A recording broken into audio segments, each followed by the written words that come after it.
నమస్తే, welcome to Leo. మనతో ఉన్నారు పొలిటికల్ అనలిస్ట్ కొత్త రవీంద్రబాబు గారు. సార్ నమస్తే. నమస్తే.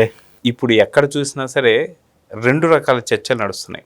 ఒకటి మావిగన్ కంప్లీట్గా ఫెయిల్ అయిపోయింది, దాని గురించి ఇప్పుడు చర్చ తగ్గిపోయిందని చెప్పుకోవాలి.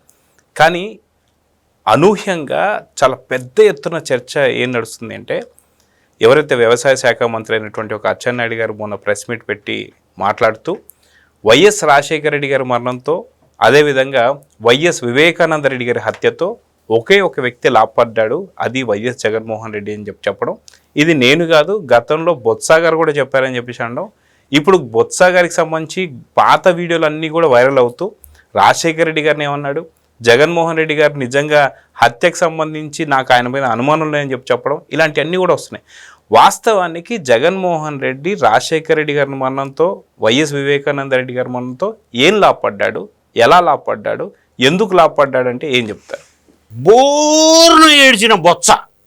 అక్కడి నుంచి మనం వెనక్కి వెళ్తూ పార్టీలకి అతీతంగా ఎవరి మరణం ఎవరి విజయం అనేది విశ్లేషణ చేసే ప్రయత్నం చేద్దాం, అన్బయాస్డ్. సో బొత్స సత్యనారాయణ ఏడవటం కోసం ఆ ప్రెస్ మీట్ పెట్టాడు అని చాలా క్లీన్గా అబ్జర్వ్ చేస్తే ఆ మూమెంట్స్లో కొంత ఆర్టిఫిషియాలిటీ ఉంటుంది, న్యాచురాలిటీ ఉండదు. మీరు గమనించి చూడండి విజువల్స్.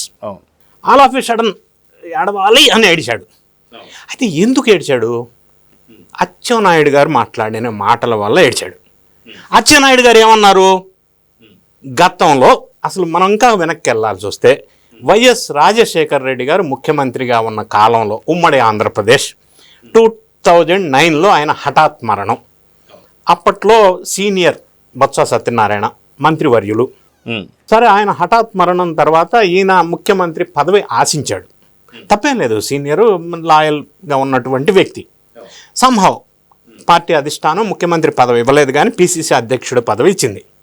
సరే, కాంగ్రెస్ పార్టీకి లాయల్గా ఉన్న వ్యక్తి అప్పట్లో ఆయన ఏం మాట్లాడాడంటే, ఆ మరణం గురించి వైఎస్ రాజశేఖర రెడ్డి మరణం వెనక విజయమ్మ జగన్ ఉన్నారు అని నాకు అనుమానంగా ఉంది అన్నాడు. అది మీడియాలో అచ్చెన్నాయుడు గారు చూపించారు, తెలుగు పేపర్. ఆ తర్వాత అచ్చెన్నాయుడు గారు ప్రెస్ మీట్ విన్న తర్వాత నేను ఇంగ్లీష్ పేపర్స్ వెరిఫై చేశాను. ఆ పీరియడ్లో ఇది తెలుగు పేపర్లోనే వచ్చిందా, ఇంగ్లీష్ మీడియా కవర్ చేసిందా అని. నేను డక్కన్ క్రానికల్లో అదే న్యూస్ కవరేజ్ డీటెయిల్గా స్టడీ చేశాను, అందులో కూడా కవర్ చేశారు. బొత్స సత్యనారాయణ గారు అన్నారు అన్నమాట, అంత ఘాటైన మాట అన్నారు. దాన్ని ఆయన అనటం ఒకటి.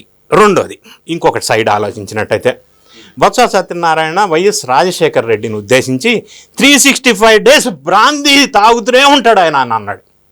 అది వీడియో బయటకు వచ్చింది. సరే అన్నాడు పో. ఇప్పుడు బొత్స సత్యనారాయణ ఇప్పుడు అన్న మాటల్ని అచ్చెన్నాయుడు గారు గుర్తు చేయటం వల్ల ఈయనకు వచ్చిన ఆందోళన, ఆవేదన, ఏడుపు. ఎందుకంటే ఇవన్నీ జగన్ రెడ్డి గారు ఆ పాత జ్ఞాపకాలు గుర్తు చేసుకుంటే ఫ్యూచర్లో ఈయన ప్రాణ భయంతో కొద్దిగా ఆందోళన పడి అట్లా ఏడ్చినట్టుగా వ్యవహరించాడు. ఆయన బాధ ఆయనకుంది. ఇక ఎందుకు అని మీరు అడగొచ్చు. మనం వెనక్కి వెళ్ళి మళ్ళీ విశ్లేషణ చేద్దాం. రాజశేఖర రెడ్డి గారు హఠాత్ మరణం సంఘటన సందర్భంలో జగన్ రెడ్డి గారు ఎక్కడున్నారనేది ఇప్పుడు మళ్ళీ చర్చ జరుగుతుంది. సరే, కొంతమంది అక్కడ అంటున్నారు, కొంతమంది ఇక్కడ అంటున్నారు, కొంతమంది ఎక్కడో అంటున్నారు, రకరకాలు. First point. సెకండ్ పాయింట్, మరి ఆ సందర్భంలో ఆయన బాడీ కనిపించకుండా వెతుకుతున్న సందర్భంలో ఒక కొడుకుగా నెక్స్ట్ ముఖ్యమంత్రి నేనే అని సంతకాల సేకరణ జరిగింది అనేది అప్పుడు సన్నిహితంగా ఉన్నటువంటి జగ్గారెడ్డి కానీ చాలామంది అప్పుడు ఉన్న రాజకీయ నాయకులు ఇప్పుడు కూడా ఉన్నారు. వాళ్ళు ఓపెన్గా చెప్తున్నారు, ఎస్ సంతకాల సేకరణ జరిగింది, నేను కూడా పెట్టాను సంతకం, ఇట్స్ ఎ ఫ్యాక్ట్. అంటే తండ్రి బాడీ కూడా దొరక్కపోతే సంతకాల సేకరణ ముఖ్యమంత్రిగా, ఇదేం మెంటాలిటీ అండి? సరే, నెక్స్ట్ ఏం జరిగింది? కాంగ్రెస్ అధిష్టానం ఒప్పు కాకపోతే ఆ నేపథ్యంలో బయటకు వచ్చేశారు, కొత్త వైఎస్ఆర్సీపీ స్థాపించుకున్నారు. ఇక్కడ ఇంకొక చిన్న యాంగిల్ ఉంది. ఆ మరణాన్ని ఈయన రిలయన్స్ వాళ్లే కారణం అని అన్న క్లిప్పింగ్స్, వీడియోస్ ఇప్పటికే ఉన్నాయి. ఎవరు అంటే ఆయన మరణానికి రిలయన్స్ వాళ్ళు కారణం అని ఆయనే అన్నాడు, జగన్ రెడ్డి గారు అన్నారు. మరి తర్వాత అదే రిలయన్స్కు సంబంధించిన వ్యక్తికి రాజ్యసభ సీట్ ఇచ్చింది జగన్ రెడ్డి గారే, ఇంటికి పిలిపించుకొని మరి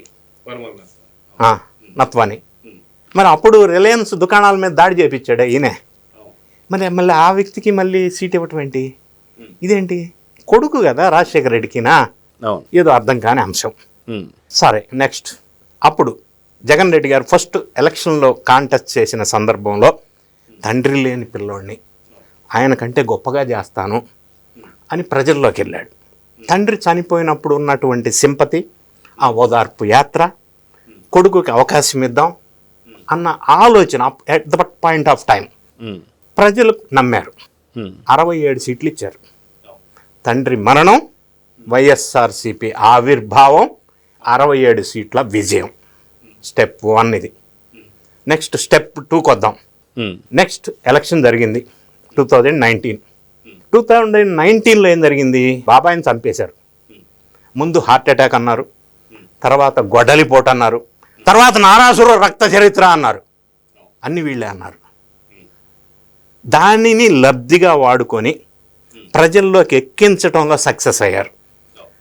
కొన్ని కారణాల్లో ఇది మెయిన్ కారణం. ప్రజలు నమ్మారు. 2019లో బాబాయ్ మరణం, ఎలక్షన్లో విజయం వచ్చింది. ఎలక్షన్లో గెలిచారు. సరే, దానికి మరణానికి కారణం ఈయనే అని వాళ్ళ కుటుంబ సభ్యులు చెప్తున్నారు, నేను చెప్పడం కాదు. సరే, సునీతమ్మ పోరాటం చేస్తుంది, అది వేరే విషయం. ఎంక్వైరీ దర్యాప్తు జరగనివ్వకుండా చేశారు, అది వేరే విషయం. ఎవరు చంపించారనేది ప్రజలందరికీ తెలుసు, అది వేరే విషయం. కానీ ఆ మరణాన్ని ఉపయోగం చేసుకొని అధికారంలోకి వచ్చిన మాట వాస్తవం కాదా? శర్మిళమ్మ కూడా చెప్తుందిలే, నేను చెప్తుంది కాదు. అట్లీస్ట్ వాళ్ళ కుటుంబ సభ్యుల మాట అన్నా విందాం మనం. నెక్స్ట్ 2024 ఎలక్షన్ ఓడిపోయారు. ఎందుకు? అక్కడ ఎవరు మరణం లేదు.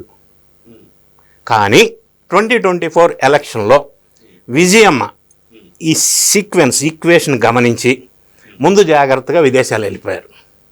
లేకపోతే ఆమె పాపం విదేశాలు వెళ్ళిపోయి సేవ్ చేసుకున్నారు. కానీ 2024లో మరణం జరగలే, గెలవలే. Next what next? 2029 ఎలక్షన్. మరి ఎవరు దొరికేశాడు మనోడు?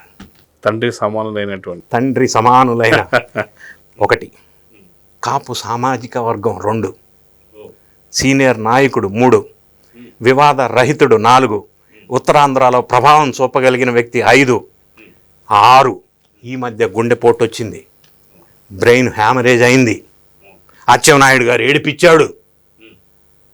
ఇన్ని కారణాలుంటే 2029 ఎలక్షన్లో ఆయనకి ఏం కాకూడదని ఆశిద్దాం. కానీ మరి ఏదన్నా అయితే 2029 ఎలక్షన్ ఒక విజయం. ఈ ఈక్వేషన్ గుర్తొచ్చి సినిమా బొత్స సత్యనారాయణ బోర్ని ఏడ్చాడు. అరే సత్యనారాయణ నువ్వు అన్నందుకు కాదు బాబు, ఇవన్నీ ఆయన గుర్తొస్తే నెక్స్ట్ నాకు ప్రాణ భయం కదా, నెక్స్ట్ టార్గెట్ నేనవుతాను అన్న భయంతో కూడిన ఆందోళన వల్ల ఆయన బోర్ని ఏడ్చాడు. ఆయన గుర్తొచ్చింది. అది బాధను కూడా మనం అర్థం చేసుకోవాలి. ఎందుకంటే ఆయన ఎందుకు అంటే ఇన్ని రకాల ఉపయోగాలు ఉన్నాయి ఆయన వల్ల, మిగతా ఎవరి దగ్గర లేవాయి. ఇన్ని 6 పాయింట్స్ ఉన్నాయి. ఈ పాయింట్స్ నేపథ్యంలో ఆయన వల్ల ఎక్కువ లబ్ధి పొందవచ్చు 2029 ఎలక్షన్కి. రెండోది, ఎన్డీఏ ప్రభుత్వం వాళ్ళే చేశారు ఈ పని. అచ్చెన్నాయుడు గారు అన్నారు కదా, అందుకే గుండెపోటు వచ్చింది, అందుకే బ్రెయిన్ హ్యామరేజ్ వచ్చింది తెలుసా, అందుకే పాపం కాపు ఓట్లు కూడా కొంత లబ్ధి పొందవచ్చు. కాపు ఓట్లు ప్రభావం ఆంధ్రప్రదేశ్లో కొద్దిగా ఎక్కువ ఉన్నమాట వాస్తవం. సో విజయసాయిరెడ్డి భాషలో చెప్తా, ఈయన గెలవాలంటే జగన్ రెడ్డి గారు కూటమి విచ్ఛిన్నం అవ్వాలా, అది కూటరీ చేయలేదు అనే మాటని ఈయన సేకరించి కాపులకి కమ్మలకి యుద్ధం పెట్టే ప్రయత్నం చేశాడు. ఎలక్షన్ ముందు చేశాడు, ఇప్పుడు చేశాడు, వర్కౌట్ అవ్వాలా. అంబటి రాంబాబుని ఓవర్ నైట్ కాపు నాయకుడిగా ఎలివేట్ చేశారు. అది కాపు సమాజమే యాక్సెప్ట్ చేయాలి, అది వేరే విషయం. మరి నెక్స్ట్ ఎలక్షన్ కల్లా ఏదో ఒకటి వెలుగులోకి తీసుకురావాలా. బొత్స సత్యనారాయణ మీద ఫోకస్ పడినట్టుంది. అది పాపం ఈయన సెన్స్ చేశాడు. ఆ ముందు జరగబోయేది గుర్తొచ్చి బోర్ను విలపించాడు. ఆయన బాధ అయింది. ఆయన మీద పెద్దగా వివాదాలు లేవు పాపం. ఒక వోక్స్ వ్యాగన్ కేసు ఒకటి తప్ప అక్రమాలు అన్యాయాలు పెద్దగా లేవు. ఉత్తరాంధ్రలో ప్రభావితం చూపగలిగిన వ్యక్తి. సో ఈ ఫార్ములా నెక్స్ట్ ఎలక్షన్కి ఉపయోగపడే విధంగా వ్యూహాత్మకంగా జగన్ రెడ్డి గారు ఆలోచిస్తాడు అన్న భయంతో వణికిపోతున్నాడు బొత్స సత్యనారాయణ. ఎట్లట అది తలుసుకొని నేడుతున్నాడు. దాన్ని కవర్ చేయటం కోసం అట్లా లేదు, జగన్ రెడ్డి గారు ఆ రోజు అక్కడే ఉన్నారు, నేను అక్కడే ఉన్నా, కర్నూలు నుంచి పౌరాలు కొట్టెళ్ళా, జగన్ రెడ్డి గారు ఓదార్చా అంటే పాపం ఆయన కోపం రాకుండా కొద్దిగా కవర్ చేసే ప్రయత్నం చేశాడు. ఎన్ని చేసినా ఆయన వ్యూహం ఆయనకు ఉంటుందిగా, ఒక మరణం ఒక విజయం, ఈ ఈక్వేషన్లో ఆయన ముందుకు వెళ్తున్నాడు. సో నెక్స్ట్ 2029 గుర్తు తెచ్చుకొని బొత్స సత్యనారాయణ బోర్ని విలపించాడు. అది నా బాధ. ఆయన క్షేమంగా ఉండాలని మనం కూడా కోరుకుందాం. ఖచ్చితంగా మీరు అన్నట్టుగా సీనియర్ నేత, అది కాక బొత్స సత్యనారాయణ గారి మీద చాలామంది అభిమానులు ఉన్నారు. కాపు నిజంగా మీరు అన్నట్టుగా అటు కాపు కమ్మకి ఎప్పటి నుంచో ఒక వివాదం పెట్టాలని చెప్పి చూస్తున్నటువంటి సందర్భంలో ఇలాంటి సందర్భం ఏమన్నా సరే తోడవుతుందా? జగన్మోహన్ రెడ్డి మనసు ఎటు మారుతుంది, ఏం చేయబోతున్నాడు అనేటువంటి సెన్స్ గతంలో విజయమ్మ గారు చేశారు, ఇప్పుడు బొత్స గారు చేసిన తర్వాత ఇలాంటి ఆలోచన వచ్చిందేమో. సో చూద్దాం సార్, నిజంగా మీరు అన్నట్టుగా బొత్స సత్యనారాయణ గారికి ఏమీ జరగకూడదని కోరుకుందాం. నమస్తే. Thank you. Please subscribe to Leo News for more videos.